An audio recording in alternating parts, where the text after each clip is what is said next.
Hello everyone, and welcome to the third module of Chapter 4. So in this module we're going to talk about our sense of hearing as well as our vestibular system, which we'll discuss very briefly. And so this module is going to be quite a bit shorter than modules 1 and 2. So the most studied sense, as we mentioned in the last module, was vision, so that one had quite a bit more information. But for these next two modules, they shouldn't take us very long to get through. I apologize in advance for this video and kind of retrospectively for the last video. I've got a bit of a cold this week, so I'm a little sniffly, but hopefully we'll be able to get through this, and I'm trying to get through the other module tonight as well so I can have them all posted for you. So let's get started. So Chapter 4 is on sensation and perception, as you know, and then Module 4.3 is the auditory and vestibular systems. So obviously you're all familiar with your sense of hearing.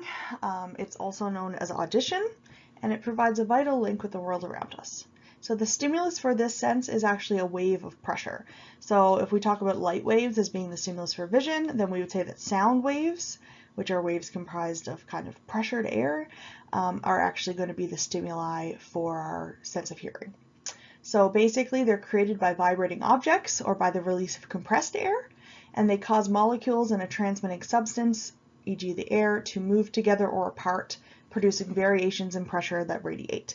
So basically what's happening is you get kind of a vibration in the air that kind of moves from molecule to molecule, and everything kind of starts vibrating at that same frequency, and eventually as it enters your ear and into your inner ear, it starts to vibrate the different sections of your ear as well, which we then take those vibrations and translate them into neural signals that can be interpreted by our brain. So just as with vision, the physical characteristics of the stimulus, so the sound waves in this case, are related predictably to the psychological aspects of auditory experience. So we have loudness and we have pitch. So loudness is related to the amplitude of the wave, just like in vision, your brightness is related to the amplitude of the wave. Pitch is related to the wavelength, just like in vision, your color or your hue is related to the wavelength.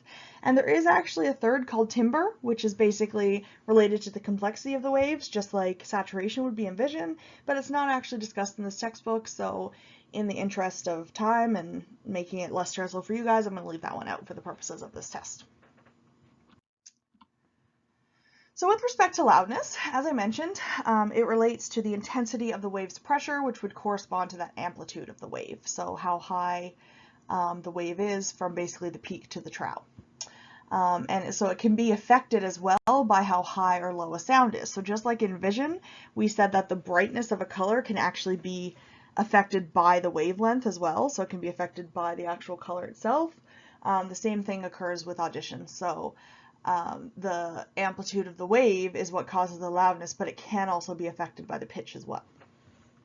So sound intensity is measured in decibels. You've probably all heard that before, which is actually 1/10 of a bell, and the average human threshold for hearing is 0 decibels.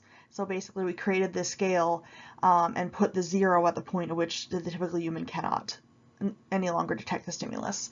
And it's important to note that decibels are not equally distant, so the difference between 0 and 10 decibels is not the same as the difference between, say, 40 and 50 decibels. Even though it looks like they're 10 in difference, it increases kind of exponentially, so it's not equivalent there. But you can take a look at this chart here, and you'll see that there are some pressure levels or decibels given for a bunch of different kind of sounds that you might experience. So a quiet room would be sitting at around 40 decibels. Passenger car going about 80 kilometers an hour, that's 50 meters away, that's going to be between 60 and 70 decibels. A newspaper press between 90 and 100, and a pneumatic chipper would be right up there between 110 and 120. So then the pitch, on the other hand, is the perceptual experience of sound wave frequencies. So again, it's related to that wavelength or the frequency of the wave, as we discussed with the U when we were talking about vision. So it basically refers to how rapidly the air or other medium vibrates, so the number of times it vibrates per second. And this is similar to what I was talking about with color as well. When we're talking about an increased wavelength, well, that would actually correspond to a decreased speed. like it would actually be like a slower wave, right? So the wavelength is directly related to the speed that the wave is going at. Something that has a short wavelength, it's kind of oscillating very rapidly, so that would be kind of like a faster wave. And so we measure pitch by talking about hertz. So 1 hertz is equal to 1 cycle per second. So healthy human ears can actually detect from between 20 to 20,000 hertz. So we actually have a very wide range in terms of the sounds that we're able to kind of pick up. And so again, just like in the last section, we were talking about vision, you can look at the actual wave here. So you'd see the amplitude is measuring basically the height of the wave, and then the wavelength is basically measuring from peak to peak. So kind of one of the one full kind of cycle of the wave. And then you see in the first diagram, we're looking at something that would be considered a long wavelength, which would be kind of a slower wave, so lower frequency.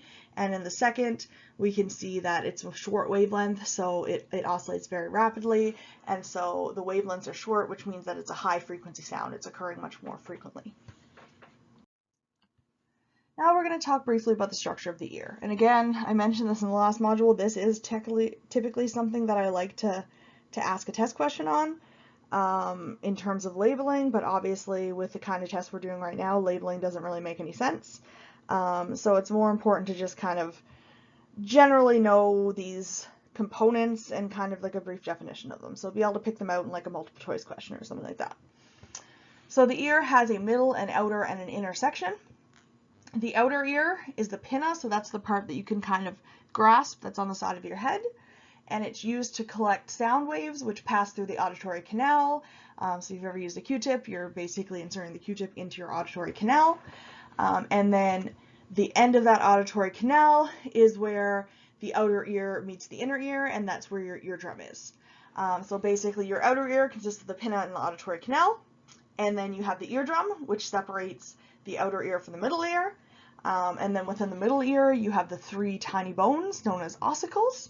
And so you don't need to memorize which is which, but we have the hammer, the anvil, and the stirrup. And so those are the little bones that you see in the middle ear of the diagram here.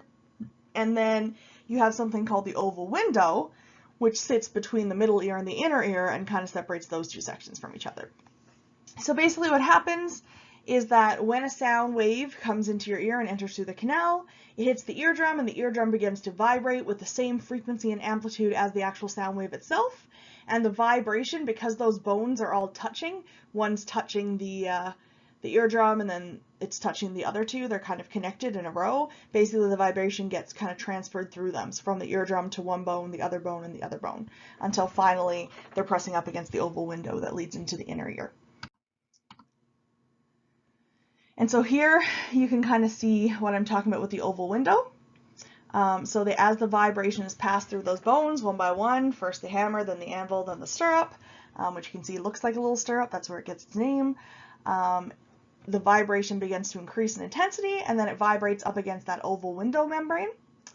And so basically those ossicles, they attach through that oval window to an inner ear structure called the cochlea. So this curl-shaped thing that kind of looks like a snail shell over here, that will be your cochlea. It's a fluid-filled membrane that is coiled in a snail-like shape that contains the structures that convert sound into neural impulses. So basically what happens is if you look at the blue thing that's kind of up the middle of this cochlea, you'll notice that it's called the basilar membrane. So on the basilar membrane sit a ton of tiny little hair cells. You'll see them in the diagram here, hair cells or cilia. And those are actually the receptor cells for sound.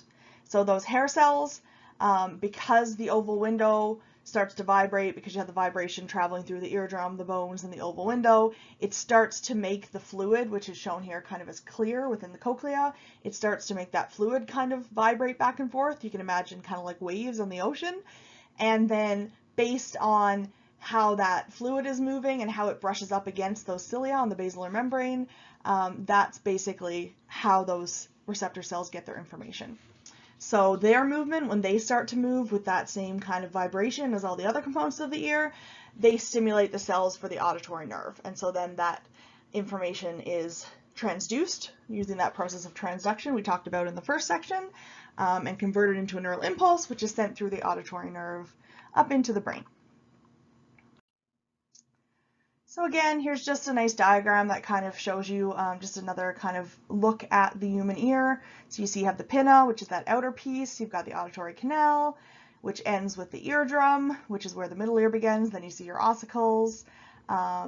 It's got your oval window on there. It's not labeled. And then you see the kind of snail-shaped thing is the cochlea. So we were just looking at kind of a half view of it when it was kind of like sliced open, but this is what it would look like on the outside. And so within that cochlea, we have those cilia cells, which are the receptors for sound. And also take note of the semicircular canals up here, because those are actually important for something we're going to talk about in a minute, which is the vestibular system. So our perceptual powers help us to organize patterns of sound and construct a meaningful auditory world. So the same kinds of principles and constancies that we discussed in the vision section also apply to audition or to hearing.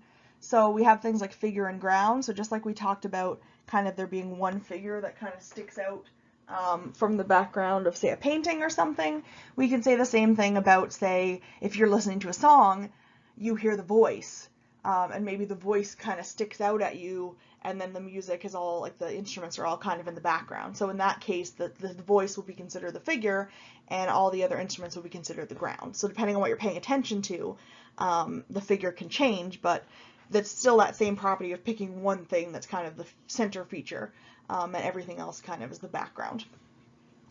You can also have proximity, so sounds that are kind of closer together tend to be more likely to kind of belong to the same thing or be grouped together. Continuity, so sometimes, you know, we might hear somebody talking and maybe like a truck goes by and we kind of stop hearing them for a second and then they pick back up again, and we know that even though we couldn't hear them for a second, it's still, the conversation still did continue onward. They still were kind of communicating, most likely. Similarity is another one that we can apply to auditions. So if you think about, for example, listening to instruments in an orchestra, so you might perceive all of the clarinets or even say all the woodwind instruments kind of as one entity, and then maybe the trombone, the brass instruments kind of as a separate entity. So we kind of group them together based on some common characteristic. And finally, closure. So basically we see that those same Gestalt principles that we discussed in terms of our visual perception can also be applied to our auditory perception as well. So we group sounds together to create what we call an auditory scene. And so common fate, which is another Gestalt principle, states that we perceive stimulus elements as a unit if they move together. So because all the instruments are playing at the same time and probably progressing at approximately the same rate for the most part, especially if it's in some kind of orchestra, then we would perceive them kind of as a whole, as opposed to like picking out, you know, every single instrument separately. I mean, we might group them together and kind of have different sections, but you're not probably going to pick out every single instrument that's playing within that orchestra. Sound localization is the process of identifying where sound comes from. So just like we talked about our depth and distance cues for vision, in audition we talk about sound localization. So we're able to estimate the distance that a sound is, or something emitting a sound is, by using loudness as a cue. So just as we know if somebody's walking towards us, they tend to kind of look like they get bigger in terms of our vision, they would also tend to get louder, right? The closer something gets to you, the louder it is. So you can tell, for example, if you hear an ambulance siren, you're typically likely to tell how close or how far it is away by whether the sound is getting lower or the sound is getting, quieter or the sound is getting louder. So you can tell not only how far it is away, but whether it's moving towards you or away from you. And then with direction, we can use both of our ears, and this is something that we wouldn't actually kind of notice, but because each of our ears, there is a slight kind of disparity, just like that retinal disparity with vision. There is a slight difference in where our ears are located. The sound will reach one of our ears slightly before it reaches the other ear. And so in that way, even though we're not able to kind of consciously perceive that, our brain is able to kind of interpret, approximately where that sound is coming from. So whether it's on your right side or your left side or behind you or in front of you, we can tend to orient ourselves to the sound based on what direction it's coming from, because the sound will hit your ears first or at a certain angle when it's coming from a particular direction. Then we have the vestibular system, which I just mentioned a minute ago. So the vestibular system, the reason it's grouped as well in this section with the hearing is that it is actually also a sensory system that is in your ear. So when I pointed out those semicircular canals on the diagram a minute ago, that's basically what is involved in your vestibular senses. So basically your vestibular system provides you information about your spatial orientation of your head as well as your head motion. So it's involved in helping you keep your balance. So you have basically vestibular sacs, which are structures that can influence your ability to detect when your head is no longer in an upright position. So it can help you kind of tell at what orientation your head is relative to kind of everything in your environment. And then the semicircular canals, which I pointed out, are 3 fluid-filled canals. So just like the basilar membrane is kind of suspended in fluid within the cochlea, the semicircular canals are also filled with fluid. And they're found in your inner ear, as you saw in that picture, and they respond when your head moves in different directions. So up, down, left, right, forward, backward. So they're able to kind of tell you how your head is moving and what direction it's moving. Those are kind of responsible for that sense. So you can see right here in this picture, you've got the vestibular nerve and then the vestibular sacs and the semicircular canals. So the semicircular canals, if you look just above the cochlea there, above and I guess to the left slightly, you see that there are kind of these loops. So those would be the canals, the semicircular canals. You can see they're kind of like semicircles. And then the kind of bumpy structures at the bottom of them that they all connect to are the vestibular sacs. And you don't need to remember the names of the different ones. That's beyond the scope of this course. But basically, it's important to know that both of these help us detect both our head's position as well as how it's moving. And that is the end of Module 3. So like I said, it kind of came in at 17 minutes, not a very long lecture, but like I said, the majority of this chapter really focuses on Section 1, which is kind of the sensation and perception in general, and then Section 2, which is that sense of vision. So I'm going to end this right now, and I'm going to start with Module 4, and that one, we're basically going to talk briefly about taste and smell, and a little bit about our touch senses. And then we are done with Chapter 4, and there's only one chapter left before the end of the class. So thanks for listening, and I will talk to you all in the next video.